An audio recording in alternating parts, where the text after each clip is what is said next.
Hello बच्चों, कैसे हैं आप लोग। आई होप आप सब बहुत बढ़िया होंगे और आपकी प्रिपरेशन भी बहुत अच्छी चल रही होंगी। बच्चों, लास्ट वीडियो में हमने देखा था ब्लड ग्रुपिंग एंड उसके बाद और एक वीडियो था ब्लास्टोसिस फेटालिस को लेके। आज हम देखेंगे ब्लड क्लॉटिंग। ठीक है, हमें चोट लग गई, ब्लड तो बह रहा है लेकिन वो ब्लड अपने आप कुछ देर बाद रुक जाता है, ये हम देखते हैं। उसके लिए हम कुछ करते हैं क्या? नहीं, तो अपने आप थोड़ी देर बाद वो रुक जाता है। तो ये प्रोसीजर होती कैसे है वो हम आज जानेंगे। ओके, तो चलिए हम शुरू करते हैं। तो सबसे पहले आपको ये पता होना चाहिए कि जब भी ब्लड क्लॉट होने की प्रोसेस शुरू होगी तो सबसे पहले तीन स्टेप्स, ये तीन स्टेप्स में डिवाइड होता है। पहले जो दो स्टेप्स है, ये दो स्टेप्स, ये टेम्पररी इलाज कह सकते हैं हम इन्हें। और फाइनल रहता है ब्लड क्लॉटिंग, जो कि परमानेंट इस मतलब ब्लड को क्लॉट कर देता है, जो आगे आपका नहीं बहेगा। ठीक है, तो ये हम तीनों चीज़ें देखेंगे। ओके, इस डायग्राम के थ्रू आपको पता चल रहा होगा। इसे ही हम डिटेल में जानेंगे कि होता क्या है। ठीक है, तो सबसे पहले हम जानते हैं वेस्कुलर स्पाज्म क्या होता है। ओके, देखो,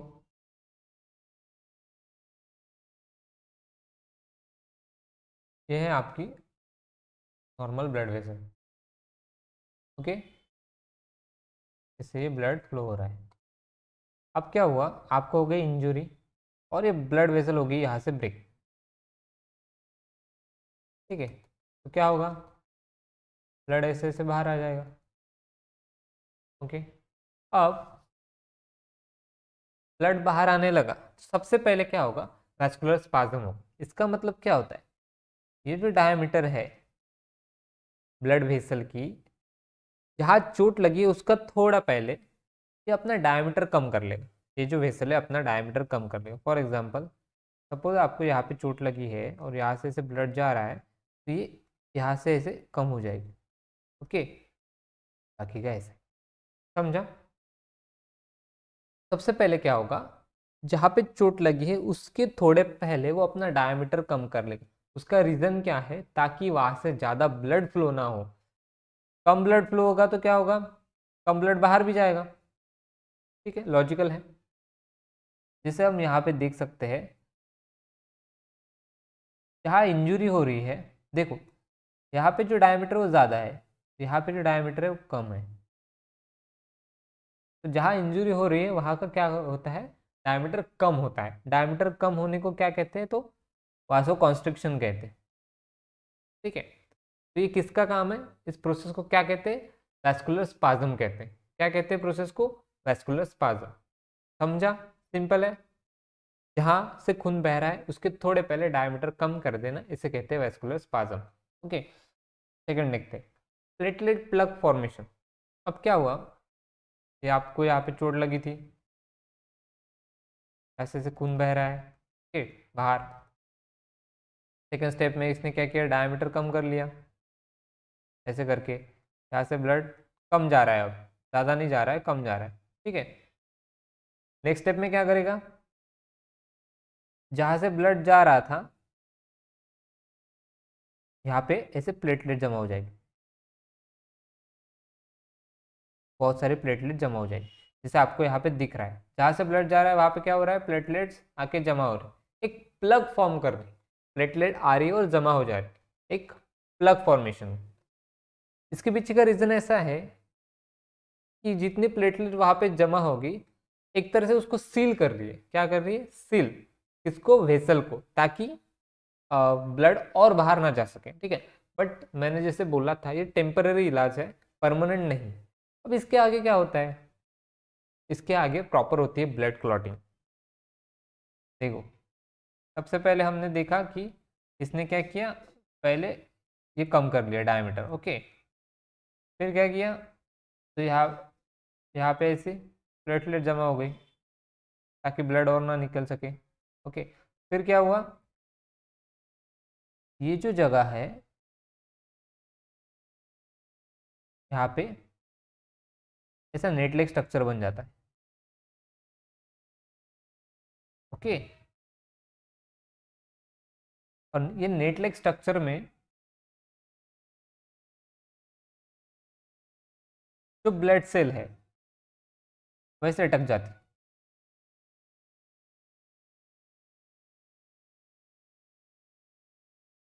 समझ आए? तो ये पूरा के पूरा यहाँ पे बन जाएगा ऐसे।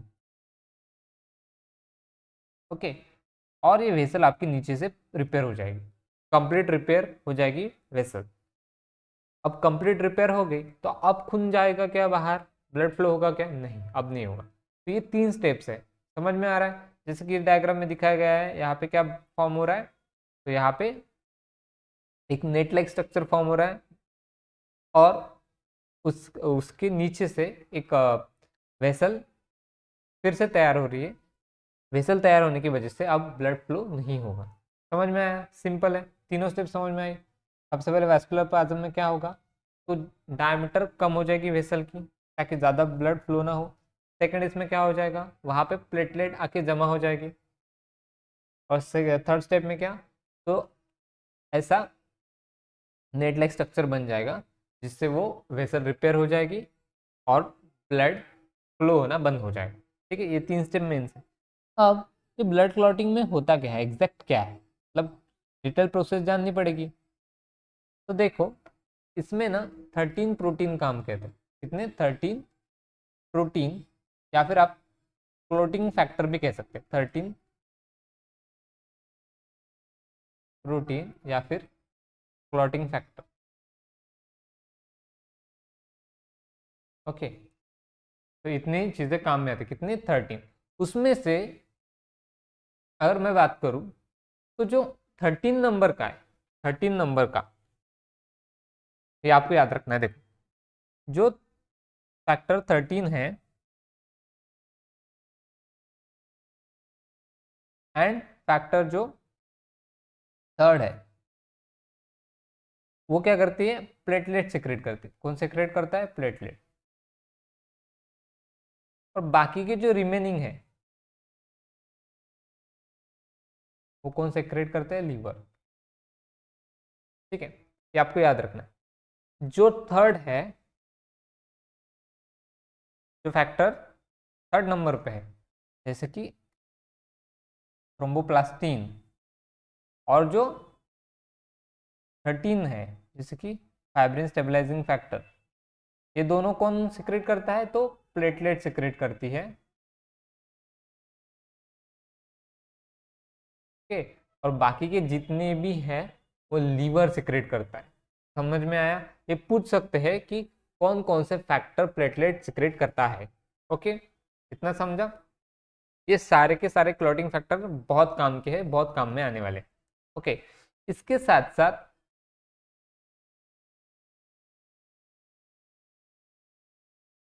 आपको यहाँ पे CO2 भी देखने को मिलता है। क्या देखने को मिलता है? CO2। CO2 क्या होता है? Calcium ion. ओके, तो कैल्शियम आयन भी यहाँ पे यूज होता है। ठीक है,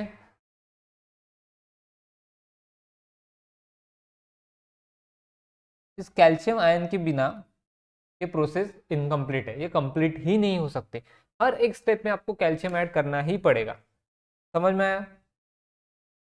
और जो विटामिन ऐड होता है, और जो विटामिन यूज होता है विटामिन के। ओके, आयन कौन सा यूज होता है? तो कैल्शियम आयन। विटामिन कौन सा होता है? विटामिन के।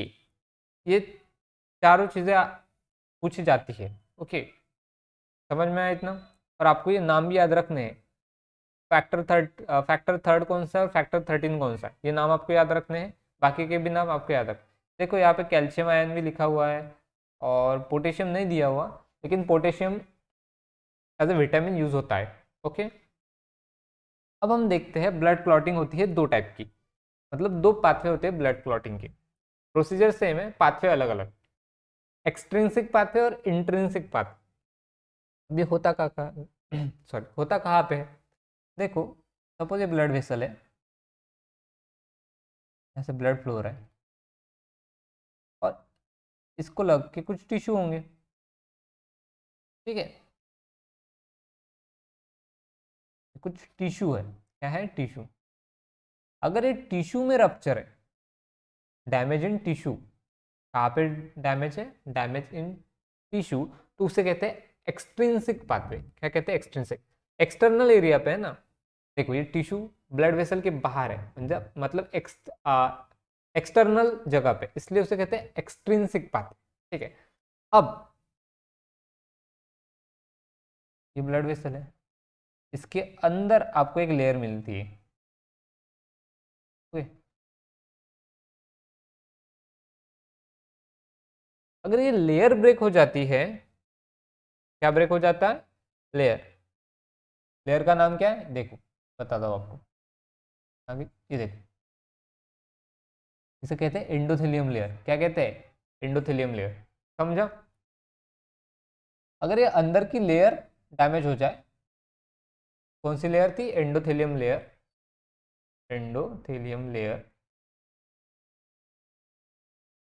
तो उसे क्या कहेंगे, इंट्रिंसिक, क्योंकि वेसल के अंदर खराबी, अंदर खराबी है तो इंट्रिंसिक, वेसल के बाहर खराबी तो एक्सट्रिंसिक पाथवे। ठीक है, दोनों पाथवे एक ही जगह एंड होती है, कहाँ पे, तो थ्रोम्बोकाइनेस पे,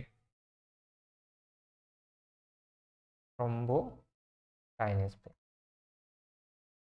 ओके, कैसे बता, देखो यहाँ पे टिश्यू डैमेज हो गया। ओके, अब ये जो डैमेज टिश्यू है, ये डैमेज टिश्यू सिक्रेट करता है फैक्टर 10। फैक्टर 10 क्या है, देखो फैक्टर 10 है, कहाँ गया, यहाँ पे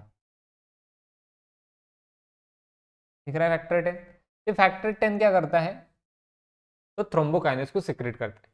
मतलब एक्सट्रिंसिक पाथवे में थ्रोम्बोकाइनेस कौन सिक्रेट करता है, तो टिश्यू, जो डैमेज टिश्यू है वो सिक्रेट करता है थ्रोम्बोकाइनेस। ठीक है, अब इंट्रिंसिक पाथवे में क्या होता है, एंडोथेलियम लेयर डैमेज हो गई, तो यहाँ पे जो प्लेटलेट है, डैमेज प्लेटलेट, वो क्या करते हैं, थ्रोम्बोकाइनेस सिक्रेट करते हैं। एक्सट्रिंसिक में टिश्यू सिक्रेट करता है, इंट्रिंसिक में प्लेटलेट सिक्रेट करता है। याद आएगा, याद रहेगा। ठीक है, एक्सट्रिंसिक पाथवे में टिश्यू सिक्रेट करता है थ्रोम्बोकाइनेस, इंट्रिंसिक पाथवे में प्लेटलेट सिक्रेट करता है थ्रोम्बोकाइनेस। इतना याद रखना है आपको। अब देखते हैं मेन प्रोसीजर क्या होता है। सबसे पहले क्या होता है, जहाँ पे भी इंजरी, वो कहीं पे भी हो, टिश्यू में हो, एंडोथेलियल सेल में हो, सबसे पहले वहाँ पे आता है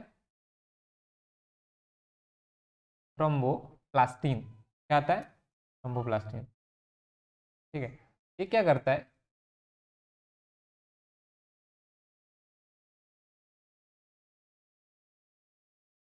ये सिक्रेट करता है थ्रोम्बोकाइनेस। ओके, मतलब थ्रोम्बोप्लास्टिन क्या हुआ, थ्रोम्बोकाइनेस में कन्वर्ट हो गया। ओके, सॉरी कन्वर्ट नहीं हुआ, उसको एक्टिव करता है। थ्रोम्बोप्लास्टिन ने क्या किया, थ्रोम्बोकाइनेस को एक्टिव कर दिया। अब जो थ्रोम्बोकाइनेस है, ये एक्टिव करता है प्रोथ्रोम्बिन को। किसको, प्रोथ्रोम्बिन को। प्रोथ्रोम्बिन एक्टिव हो गया कि वो कन्वर्ट हो जाता है, किस में कन्वर्ट हो जाता है, तो थ्रोम्बिन में। ओके, अब ये थ्रोम्बिन क्या करेगा, ये थ्रोम्बिन एक्टिव करेगा फाइब्रिनोजेन को। किसको, फाइब्रिनो, जैसे ही फाइब्रिनोजेन एक्टिव हो जाएगा, वो कन्वर्ट हो जाएगा किसमें, फाइब्रिन में। और जो फाइब्रिन है, ये बनाता है नेटवर्क लाइक स्ट्रक्चर। और इसमें, ये नेटवर्क लाइक स्ट्रक्चर में क्या होता है, मैंने बताया आपको, इसमें आते हैं ब्लड सेल और ऐसे अटैच हो जाते हैं। और फिर क्या होता है, तो जो ब्लड वेसल डैमेज थी वो रिपेयर हो जाती। समझा, सबसे पहले कौन आया, थ्रोम्बोप्लास्ट, जहाँ इंजरी है वहाँ पे कौन आया, थ्रोम्बोप्लास्टिन आया। उसने क्या किया, थ्रोम्बोकाइनेस को एक्टिव किया। थ्रोम्बोकाइनेस ने एक्टिव किया प्रोथ्रोम्बिन को, प्रोथ्रोम्बिन कन्वर्ट हो गया थ्रोम्बिन में, थ्रोम्बिन ने एक्टिव किया फाइब्रिनोजेन को, और फाइब्रिनोजेन कन्वर्ट हो गया फाइब्रिन में। समझा, और ये फाइब्रिन मतलब फाइबर, फाइबर समझ में आता है, धागा। तो ये फाइबर क्या करता है, एक नेटवर्क, एक नेट लाइक स्ट्रक्चर बनाता है। नेट लाइक स्ट्रक्चर बना के वो उस वेसल को, जहाँ पे वो डैमेज है वहाँ पे रिपेयर कर देता है। तो ये पूरी प्रोसीजर है, ये पूरी प्रोसीजर किसकी है? Blood clotting. अब समझा ब्लड क्लॉटिंग क्या होता है। तो इसमें आपको क्या क्या याद रखना है? CO2 याद रखना है और पोटेशियम आयन। हर एक स्टेप में आपको CO2 सीखने को मिलेगा, ये नेसेसरी है, इसके बिना काम नहीं होगा। ओके,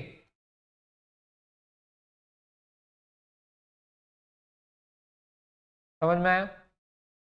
तो यह पूरी प्रोसीजर बहुत सिंपल वे में मैंने बता दी।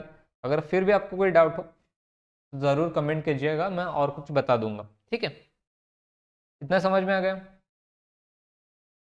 अब याद रखना, ये जो फाइब्रिनोजेन होता है ये सोल्यूबल होता है, और जो फाइब्रिन होता है ये इनसोल्यूबल होता है। ये आपको याद रखना है, क्योंकि पूछा जाता है एग्जाम में, which of the following is soluble, या फिर which of the following is insoluble, और 4 ऑप्शन दे देगा। तो उसमें फाइब्रिनोजेन सोल्यूबल होता है, फाइब्रिन इनसोल्यूबल होता है। समझा? इसे क्लॉट कहते हैं, ये जो नेटवर्क नेट लाइक स्ट्रक्चर है, क्लॉट या फिर कोएगुलम। ओके, ये भी आपको याद रखना है। समझ में आ गया? पूरी प्रोसीजर समझ में आ गई? ब्लड क्लॉटिंग में एक्सट्रिंसिक मतलब टिश्यू में डैमेज है, इंट्रिंसिक मतलब एंडोथेलियल लेयर में डैमेज है। दोनों थ्रोम्बोकाइनेस सीक्रेट करते हैं, और फिर बाकी की प्रोसेस थ्रोम्बोकाइनेस से सेम है। समझे? ये सारे क्लॉटिंग फैक्टर याद करने हैं, मतलब रटना नहीं है, बस 2-3 बार पढ़ लो, अपने आप याद हो जाते हैं वो। उसमें से ये याद रखना है कि कौन क्या सीक्रेट करता है, साथ में कैल्शियम आयन, साथ में ये विटामिन पोटेशियम। ओके, और ये सब प्रोसीजर मैंने आपको बता दी। आई होप आप सबको समझ में आया होगा कि होता क्या है। बहुत सिंपल मेथड रहती है। उसके बाद हम लास्ट कुछ वीडियो के रिलेटेड क्वेश्चंस हैं, वो वीडियो में आपको यहाँ पे दे दूंगा लिंक वगैरह। अगर आपको ये डायरेक्ट आते हैं तो अच्छी बातें, नहीं आते तो आपको वीडियो देखना पड़ेगा, फिर आपको आ जाएगा। जैसे कि which blood group is universal donor. बहुत लोगों को लगता है कि मुझे आता है, बचपन से पढ़ा है, तो ऐसा नहीं है। बचपन में जो चीज़ें पढ़ाई गई थी वो 100% सही नहीं होती है। क्लास के साथ साथ नॉलेज को डीप लेके जाना पड़ता है, तो ये आप गलत कर दोगे। ओके, अगर आपको लगता है ये वो है तो ये गलत है। अगर आपको लगता है यूनिवर्सल रिसिपिएंट ए भी होता है तो आप फिर भी गलत है। ठीक है, आपको ये वीडियो में देखना पड़ेगा। और एरिथ्रोब्लास्टोसिस फेटालिस हर कोई नहीं पढ़ाता है, मैंने इस पर अलग से वीडियो बनाया है, आप वो भी देख लीजिए। ओके, चलो फिर बस हो गया इतना ही। मिलते हैं फिर नेक्स्ट वीडियो में और शानदार वीडियो के साथ और नॉलेजेबल कुछ चीज़ों के साथ। तब तक के लिए take care, bye bye, good bye.